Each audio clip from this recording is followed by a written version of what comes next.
ini mencuit biasa, beliau kan sekarang ini sangat aktif ya mencuit di media sosialnya, bahkan bikin konten juga sekarang lagi aktif ini. Pak Mahfud menyatakan bahwa dengan peristiwa dari Hapsi Asyari dan dengan juga pernyataan dari berbagai sumber termasuk anggota DPR bahwa mereka ini yang main perempuan tuh kelihatannya bukan hanya Hasim lah begitu, terus gaya hidup mewah dan sebagainya dari para anggota komisioner KPU itu, ya menurut Pak Mahfud nggak layak lah pilkada ini diserahkan kepada KPU sekarang ini. Ya, ini satu hal yang sebetulnya dia masih agak kabur karena yang diputuskan oleh DKPP itu kan soal moral, Betul. soal etika tuh. Dan sebetulnya kalau pakai pidana itu laporannya mesti ke polisi kan, Betul. begitu tuh. Tetapi mulai terlihat wacana bahwa ngapain sih ini kan suka sama suka tuh. Iya suka sama suka tapi jangan pakai uang negara kira-kira gitu. Iya, iya. Soalnya kan. Jadi ada hal yang menduam. Tetap ada yang menganggap bahwa itu hanya untuk dapat sensasi si perempuan. Jadi kalau kita lihat dari konteks DKPP, memang itu ada pelanggaran etik tuh. Ya. Dan karena itu dia diberhentikan karena kapasitas moralnya tidak layak untuk memimpin sebuah institusi publik, apalagi segede KPU. Tapi sekaligus kita ingat juga bahwa KPU itu kan kolektif kolegial. Betul. Jadi sering juga seolah-olah mau dibela secara kolektif kolegial. Yang mestinya juga secara kolektif kolegial artinya tidak ditumbuhkan etik untuk mempertahankan ketinggian moral di situ. Maka semuanya mesti dibubarin maksudnya soal itu kan. Karena kalau ketua bikin kesalahan moral itu artinya lingkungan dia itu tidak pernah kasih warning dari awal. Padahal Pak Ketua ini udah berkali-kali menghadapi tuntutan pelanggaran etik kan. Betul. Jadi kita mesti anggap ini satu komplotan di KPU yang berupaya untuk melindungi hal-hal yang buruk secara etik. Soal itu pidana itu urusan lain tuh. Kalau dilaporkan itu pasti dianggap itu attempted rape, itu upaya pemerkosaan tuh.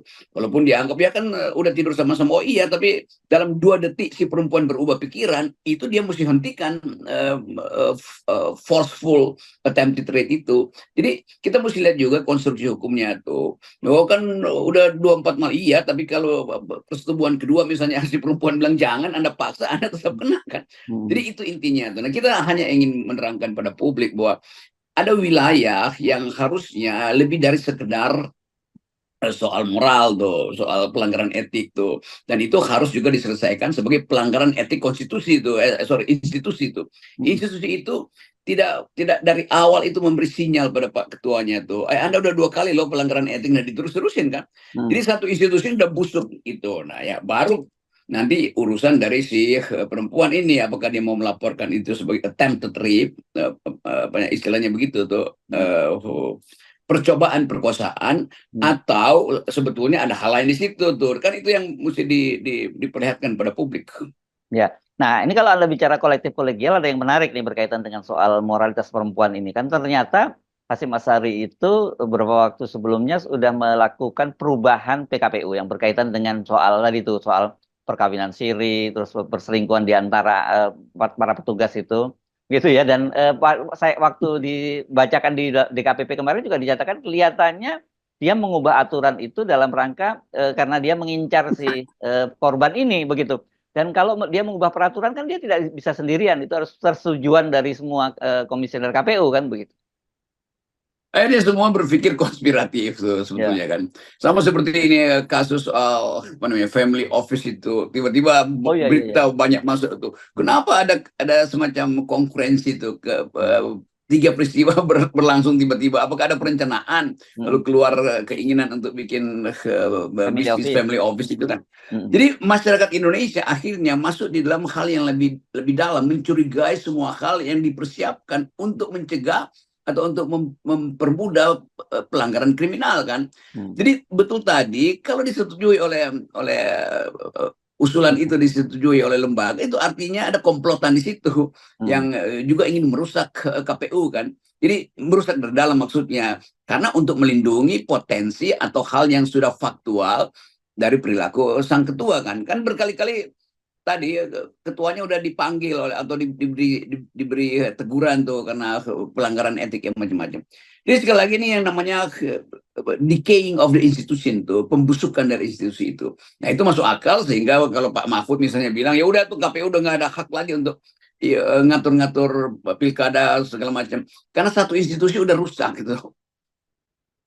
Ini tapi menariknya begini kan, kalau kita bicara soal katakanlah begini, dibubarkan, ya institusinya ini dibubarkan, dan saya kira memang layak dibubarkan begitu. Kan pertanyaannya akan harus dipilih kembali komisioner yang baru.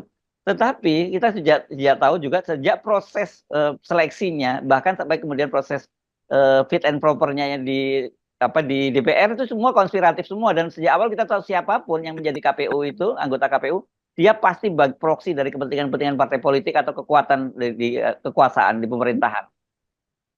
Akhirnya lebih dalam lagi kita mesti lihat bahwa KPU ini memang dipersiapkan untuk tidak mengikuti prinsip-prinsip etik demokrasi kan. Nah, siapa yang lakukan itu ya eksekutif, apalagi ya legislatif gitu kan. Jadi betul-betul ini sempurna nih pembusukan di KPU itu hanyalah cermin dari proses yang busuk juga ketika rekrutmen, ketika penelitian awal tokoh-tokoh ini kan. Jadi sekali lagi harusnya kita ambil satu kesimpulan bahwa memang di negara ini kaki-kakinya, tiang-tiang etiknya udah rapuh tuh. Nah, ada kasus kecil, maka tumbang semuanya tuh. Jadi mesti diperiksa lagi tuh, mengapa ketua KPU itu seolah-olah kebal terhadap teguran etik? Ya karena secara etik juga dia diloloskan dengan cara yang tidak bermoral di pansus legislatif. Jadi pikiran netizen itu akhirnya tiba di situ tuh. Kenapa legislatif meloloskan? Ya karena perintah presiden kan, kira-kira begitu kan. Jadi semua hipotesis kita makin lama makin benar, dan karena itu mungkin Pak Jokowi menganggap ya udah mau diapain tuh, keputusannya belum turun masih dipertimbangkan segala macam, cari cara siapa yang akan mengganti itu, apakah penggantinya juga satu watak dengan yang akan diganti. Itu sebetulnya yang kita maksud sebagai public expose itu dari awal mestinya diberikan pada rakyat, bukan sekedar tadi pimpinan-pimpinan lembaga ini, apalagi lembaga yang menentukan pemimpin berikutnya untuk KPU itu tidak melalui kesepakatan publik atau opini publik diabaikan ketika proses pemilihan ketua KPU itu sekedar diusulkan lalu basa-basi di fit and proper lalu sebetulnya keputusannya sudah dibuat oleh presiden. Ya, dan sebenarnya kan kalau gampang kok kalau kita mau cek itu satu persatu ada 7 komisioner KPU. Kita tinggal bilang ini afiliasinya kemana, ke partai apa, ini Ya. orangnya siapa, itu gampang sebenarnya. Dan kita sejak awal sudah tahu bahwa mereka tidak akan independen gitu. Iya, karena sebetulnya modelnya udah ada. KPU pertama itu isinya kaum akademisi, intelektual, nggak ada yang persoalkan itu KPU yang paling bagus itu.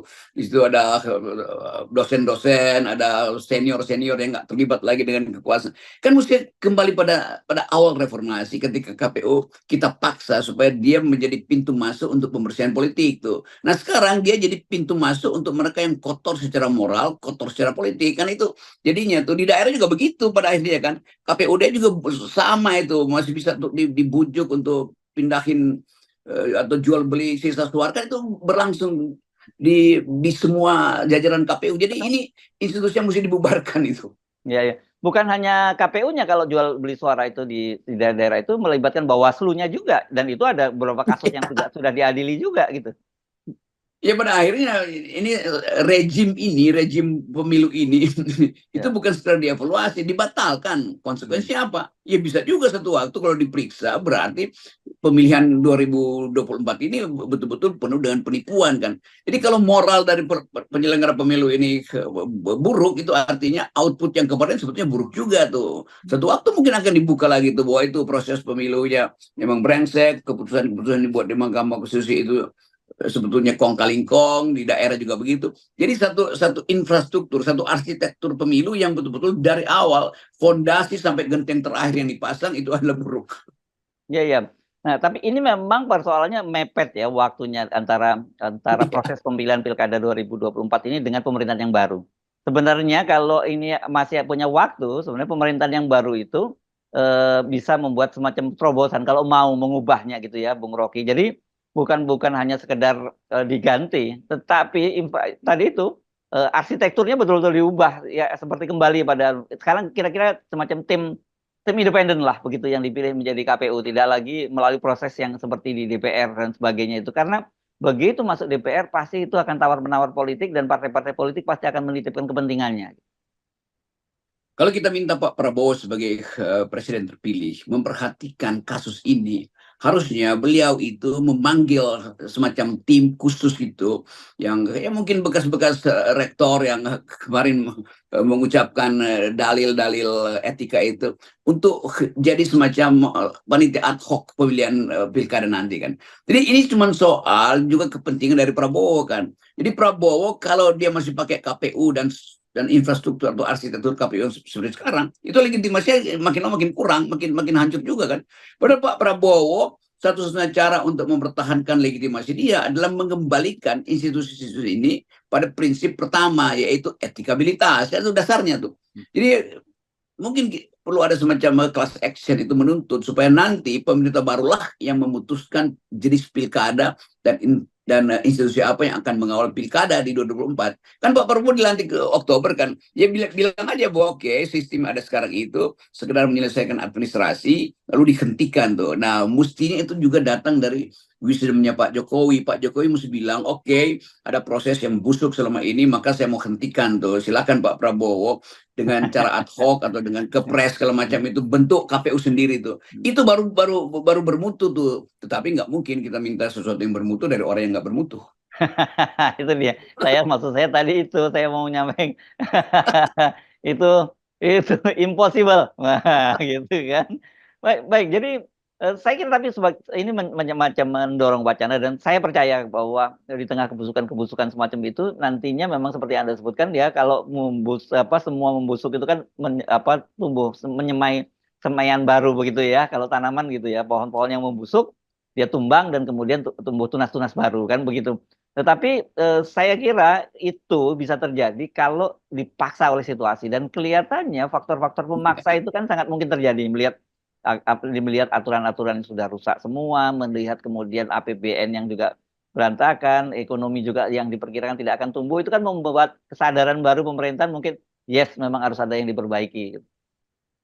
Ya saya mau dorong atau sebetulnya saya mau memprovokasi caleg-caleg yang merasa bermasalah dengan KPU atau bahkan KPUD bikin class action tuh, minta supaya jajaran KPUD itu berhenti itu dan seluruh sistem pemilu kita tuh. Kan mereka berhak juga karena mereka juga menyimpan rahasia kan. Ada yang di caleg di daerah yang sangat mungkin juga dibujuk untuk tukar tambah suara tapi ditipu oleh KPUD atau ditipu oleh Bawaslu daerah itu.